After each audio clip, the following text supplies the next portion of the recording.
Hello guys, welcome back to my another village blog.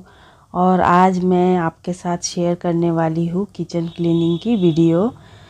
आज मैं पूरा किचन को डीप क्लीनिंग करने वाली हूँ क्योंकि हम लोग अभी चले जाने वाले हैं ना घर। तो उससे पहले मुझे किचन को पूरा अच्छे से साफ़ करके सेट करके रख कर जाना है। तो आज मैं यही आप लोगों के साथ शेयर करूँगी। तो चलिए किचन का क्लीनिंग का काम चालू करते हैं। तो सबसे पहले है ना, मैं घर के जो सारे मटके फिर कैन वो सब है ना हटा दूँगी, क्योंकि मुझे है ना ये मटका कलश जो भी कहते हैं इसे, तो उसे मैं पहले हटा दूँगी क्योंकि अभी इसकी ज़रूरत नहीं है।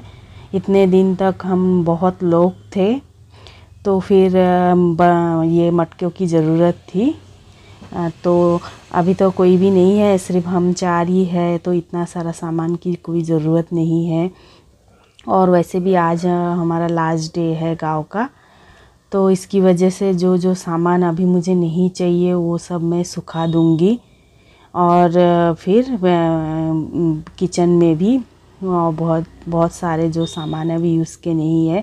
और वैसे भी आज मुझे खाना भी बनाना नहीं है क्योंकि आज इनविटेशन है मेरे बड़े वाली जेठानी के घर में। तो इसकी वजह से मैं सोच रही हूँ कि मैं पूरा किचन को अभी पूरा अच्छे से क्लीन कर देती हूँ, तो मुझे बाद में करने की ज़रूरत नहीं पड़ेगी। और मतलब कि आज मतलब सुबह का, दोपहर का, रात का कोई भी खाना आज मुझे बनाना नहीं है, क्योंकि मॉर्निंग का तो थर्ड वाला जो मेरे जेठानी जी है ना, उनके घर में सुबह का नाश्ता हम लोगों ने किए, और दोपहर का बड़ी वाली और रात का भी बड़ी वाली जेठानी के घर में। तो इसीलिए ही मैं पूरे किचन को अभी सफाई करना चालू कर दी हूँ। तो सबसे पहले मैं है ना काउंटर टॉप के ऊपर जो भी सामान इस तरफ के थे वो सब हटा ली हूँ। हटाने के बाद इसके जो काउंटर टॉप के ऊपर वाला जो पोर्शन है उसको है ना मैंने अच्छे से डस्टपान से क्लीन कर दी हूँ। मतलब एक कपड़ा लेकर जो भी उसके ऊपर चावल के दाने कुछ भी गिरे थे ना, वो सब मैंने वो कपड़े से डस्टपान के ऊपर डाल ली हूँ।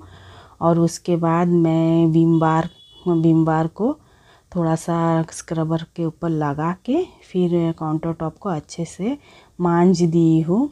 और उसके बाद मैं कपड़े से पोंछ रही हूँ। और ये सब करने के लिए मैंने एक छोटा वाला बकेट पानी लेकर आई हूँ, उसी के अंदर ही इस कपड़े को धो के फिर काउंटर टॉप को अच्छे से क्लीन कर दूँगी। ये वाला देखिए, ये जो बकेट आप देख रहे हैं ना, इसी के अंदर मैं पानी लेकर आई हूँ। और ये देखिए, ये और 2 कलश ये भी मैं जाकर बाहर मतलब दूसरा वाला जो रूम है ना, बेडरूम में रख कर आई हूँ, क्योंकि उसकी भी ज़रूरत भी नहीं है। और ये जो पतीला देख रहे हैं ना, इसके अंदर दशहरे की मिठाई है, जलेबी, फिर हमारे बंगाली की इसमें गौजा बोलते हैं, वो मीठा वाला जो होली के टाइम में खाया जाता है ना, शंकर पारा बोलते हैं जिसको हम लोग है ना, उसको गौजा बोलते हैं बंगाली में। तो ये हमारे दुर्गा पूजा के टाइम में हम लोग खाते हैं। वो एक स्वीट आइटम है। तो बड़ा वाला इसमें था, तो अभी सिर्फ थोड़ा ही बचा था, तो मैंने एक कटोरी के अंदर डाल दिया है। इसको अलग से रख दूँगी, उसको खाने के बाद मतलब उसको खा लेंगे तो फिर इसीलिए। और ये जो बड़ा वाला पतीला खाली कर दी हूँ, इसको मैं धो डालूँगी, बाहर लेकर जाकर रख रही हूँ। मतलब जो जो एक्स्ट्रा के और जो जो बाकी रहेगा वो सब मैं फिर लास्ट में धो डालूँगी, फिर सुखा डालूँगी। और कल के ब्लॉग में आपने देखा है ना, मैं सुबह से पूरा जितना भी काम की हूँ वो सब करने के बाद ये कर रही हूँ। और कल मैं बर्तन भी धोई थी कल के वीडियो में, तो वो सब तो मैंने सूखने के लिए मैं एक इसमें रख दी हूँ। एक बड़ा सा गमला बोलते हैं ना प्लास्टिक का, उसके अंदर डाल दी हूँ। वो भी सूख रहा है, बाहर से लेकर आई हूँ अंदर में, और सूख रहा है। तब तक मैं यहाँ पे है ना, ये जो सारे डिब्बे देख रहे हैं आप, उसके अंदर मसाला वगैरह जो भी पैकेट के अंदर था, मैंने सारे डब्बों के अंदर डाल दिया है। और जो एक्स्ट्रा है वहाँ पे एक बकेट है प्लास्टिक का, तो उस प्लास्टिक के बकेट के अंदर मैंने सारे कवर के जो बचा हुआ सामान है ना, वो किराना का जो भी सामान है वो उसके उस बास्केट के अंदर डाल दी हूँ, क्योंकि अभी तो कोई यूज़ नहीं करने वाला है ना, इसलिए उसके अंदर डाल दी हूँ। और डाल के उसके ऊपर उसके लीड लगाकर मैं ये जो काउंटर टॉप है उसके नीचे में रख दूँगी। और मेरी जेठानी जब यहाँ से गई ना, तो मुझे सब कुछ बता के गई, ऐसा ऐसा करके रखना। तो मैं वही उसी के हिसाब से ही सब कुछ करके रख रही हूँ। और एकदम साफ़ सुथरा बना के जाऊँगी किचन को। जब रिटर्न हम लोग फिर से आएंगे ना, तो हमें उतना ज़्यादा गंदा किचन नहीं मिलेगा, साफ़ सुथरा मिलेगा। तो इसी की वजह से तो और यहाँ पे एक कोने में देखिए और एक इतना बड़ा एक मटका था। ये है ना, ये जो काउंटर टॉप है उसके कोने में है ना 2 ऐसे ही कलश है, स्टील का कलश है। तो है ना, यहाँ पे खाना बनाते बनाते इतने दिन से खाना बना रहे थे ना, तो उसकी वजह से वो कलश के ऊपर है ना पूरा तेल के छींटे लग गए। और यहाँ पे कोई एग्जॉस्ट फैन भी नहीं है, चिमनी भी नहीं है। तो खाना बनाते बनाते पूरा ये जो कलश है ना वो पूरा गंदा हो गया है। इसलिए मैं सोची उसके अंदर का जो भी पानी है उसको फेंक कर सारे कलश को मैं अच्छे से धोकर सुखा दूंगी। तो एक तो मैंने बाहर ले गई हूँ और एक वहाँ पे है, और एक रियल मटका है जो पीने वाला मटका रहता है ना, मिट्टी का बनता है, वो भी है। उसका पानी भी निकाल कर उसको भी मुझे उल्टा करके रख देना है ताकि सूख जाए। और जो ज़्यादा पानी है ना, वो मेरी तीसरी वाली जो जेठानी है उसको दे रही हूँ पानी, क्योंकि इतना पानी की ज़रूरत भी नहीं है ना। हम लोग ये कैन का पानी खरीद के लेकर आते हैं, तो वेस्ट करने की क्या ज़रूरत है। इसकी वजह से कैन के सारे पानी जितना भी बचा हुआ पानी था, तो मैंने मेरी मतलब थर्ड वाली जेठानी को दे दी हूँ। और कल उससे पहले है ना, मेरे हस्बैंड सब्जी लेकर आए थे। तो आज हम लोग खाना बनाने वाले तो है नहीं, इसीलिए मैं क्या कि सारे सब्जियों को मेरी बड़ी वाली जो जेठानी है उनके घर में देकर आई हूँ। तो वहाँ पे यूज़ कर लेंगे। अभी तो और गांव में खाना नहीं बनाने वाली हूँ मैं, और जाके सीधा घर आके ही खाना बनाने वाली हूँ। तो इसीलिए मैं सारे सब्जियों को मेरे जेठानी के घर देकर आई थी। और थोड़ा सा है ना, रात का मछली भी बचा हुआ था, मछली बनाई थी तो वो भी बचा हुआ था, और चावल भी था। तो मैं सोची हूँ अभी तो आज तो खाना बनाने का काम भी नहीं है, और सुबह में नाश्ते के लिए मेरे थर्ड वाली जेठानी के घर में है इनविटेशन। तो उसकी वजह से है ना, मैंने मछली वो सब भी मैंने मेरे बड़ी वाली जेठानी के घर देकर आई थी। और गांव में आप लोगों को तो पता ही है, गांव में रोटी वगैरह, मतलब हम लोग शहर में जो भी ब्रेकफास्ट में लेते हैं वो सब गांव में नहीं रहता है। गांव में तो सुबह में ही उठ के चावल दाल, और जो नॉन वेजिटेरियन है वो लोग तो फिश सब कुछ खाते हैं। तो हम लोग तो नॉन वेजिटेरियन है, तो हम लोग सुबह उठ के फिश करी का चिकन ये सब, मतलब दावत रहता है तो 4-5-6 आइटम तो बन ही जाता है गांव में। तो सुबह में सोचिए इतना सारा खा के आए हैं। तो और भी चावल भी। और जब हम लोग बेंगलोर में जब हम रहते हैं तो तभी तो हम लोग सुबह में सिर्फ रोटी सब्जी उपमा ये सब इडली डोसा ये सब खाते हैं। लेकिन गांव में ये सब नहीं चलता है। गांव में तो बस चावल ही चाहिए, मछली, सुबह उठ के भी मछली मतलब फ़िश करी ये सब चाहिए।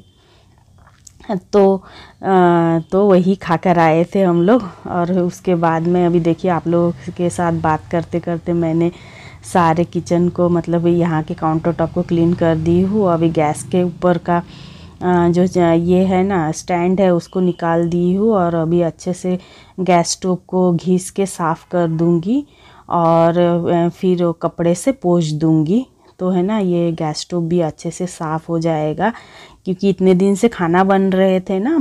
लेकिन है ना, ये विम का यूज़ नहीं कर रहे थे, ऐसे ही सिर्फ कपड़े से ही पोंछ रहे थे। तो आज पूरा अच्छे से मुझे साफ़ करके देना है, क्योंकि अभी यूज़ नहीं होने वाला है ना, इसीलिए मैंने अच्छे से विम बार से अच्छे से मांज दी हूँ। अभी पोंछ कर फिर अच्छे से मैं इसको भी गैस स्टोव को भी सुखा दूंगी और सिलेंडर को भी बंद कर दूंगी पूरे नीचे से। फिर बाद में हम लोग तो अभी गांव जाने वाले नहीं है, लेकिन मेरी वो जो मझली वाली जेठानी है, जो जिनका घर है, वो लोग आते जाते रहते हैं। वो लोगों का यूज़ रहता है, लेकिन हम लोग नहीं जाते हैं, बहुत ही कम। इस बार तो मतलब 15-16 साल के बाद हम लोग पूजा में गांव में गए हैं। तो इसीलिए ही मतलब कि मैं इसीलिए मतलब कि हमारे गांव में अपना स्पेशल कोई घर नहीं है, क्योंकि हम लोग जाते ही नहीं ना, इसकी वजह से। तो एक 7-8 दिन के लिए किसी के मतलब कि मेरे ये मझली वाली जेठानी के घर हम यहीं पे रह लेते हैं, तो हो जाता है। तो इस बार ऐसा हुआ है कि मतलब यहाँ पे आए, मेरी जेठानी मेरे से पहले चली गई, और इसके पहले बार हम लोग एक ही साथ है ना आए थे, मतलब बेंगलोर में हम एक ही साथ चले आए थे एक ही दिन में। तो उस टाइम में मेरी जेठानी और मैं सब मिलके काम किए थे। लेकिन इस बार क्या हुआ, सभी चले गए हैं ना, और मुझे किचन में काम भी था, तो इसकी वजह से तो मैं अभी अच्छे से इसीलिए ही साफ़ करके जा रही हूँ। तो घर कैसा भी हो, मतलब किसका भी हो, लेकिन खुद काम करके उसको साफ़ करके रखने में ही अच्छा लगता है। सभी चले गए हैं, मैं चाहती थी तो ऐसे मतलब ऐसे ही थोड़ा हल्का फुल्का काम करके घर आ सकती थी, लेकिन मुझे अच्छा नहीं लगा। और आप लोग देखते हैं ना, मैं घर में भी बहुत अच्छे से पूरा रूटीन का जो भी वीडियोस मैं बनाती हूँ आप लोग देखते ही होंगे ना, तो मैं पूरे अच्छे से मन से काम करती हूँ। काम करना है तो पूरे अच्छे से साफ़ सुथरा घर को रख के ही मैं हमेशा रखती हूँ, और उसी में ही मुझे खुशी मिलती है। मतलब कि घर के सारे काम मैं अच्छे से कर लूँ और टाइमली कर लूँ ना, तो मुझे बहुत ज़्यादा खुशी मिल जाती है। तो इसीलिए मैं अभी देखिए, मैं तो चली जाने वाली हूँ कल, लेकिन फिर भी मैं देखिए एकदम अच्छे से डीप क्लीनिंग करके एकदम किचन को चमका कर ही घर जाने वाली हूँ। तो देखिए मेरा काउंटर टॉप अच्छे से क्लीन हो गया है। अभी मैं सिर्फ झाड़ू लगाऊंगी और कुछ बर्तन है उसको मैं अरेंज कर दूंगी, तो मेरा काम हो जाएगा। तो उससे पहले मैं पूरे घर को अच्छे से झाड़ू लगा दूंगी। और इसके बाद है ना, मैं किचन का एक टूर भी करवाने वाली हूँ। मेरी जेठानी जी कैसे किचन को पूरा सजा के रखती है, वो सब का भी एक वीडियो आने वाला है इसके बाद में। तो आप लोगों को ये वीडियो कैसा लगा ज़रूर कमेंट करके बताइएगा। अगर अच्छा लगे तो एक लाइक दे दीजिएगा, और वीडियो भी और ज़्यादा पसंद आए तो चैनल को सब्सक्राइब भी कीजिएगा। और फिर मिलेंगे और एक वीडियो के साथ, विलेज के वीडियो के साथ, मतलब कि मैं किचन का टूर करवाने वाली हूँ, वो वाला वीडियो के साथ फिर मिलूँगी। तो अभी है ना, मैं ये जो बर्तन मैं बाहर से धोकर लेकर आई थी ना, उसी को मैं ये यहाँ पे अरेंज करके दे रही हूँ। तो यहाँ पे है ना सूख जाएगा, और सूख जाने के बाद मेरी जेठानी की जो बेटी है ना, वो आके फिर बाद में सारे बर्तनों को अंदर डाल देगी सूखने के बाद। तो फिर इसी तरीके से पूरा मतलब मैंने पूरे किचन को अच्छे से साफ़ कर दिया। तो फिर मिलते हैं और एक वीडियो के साथ।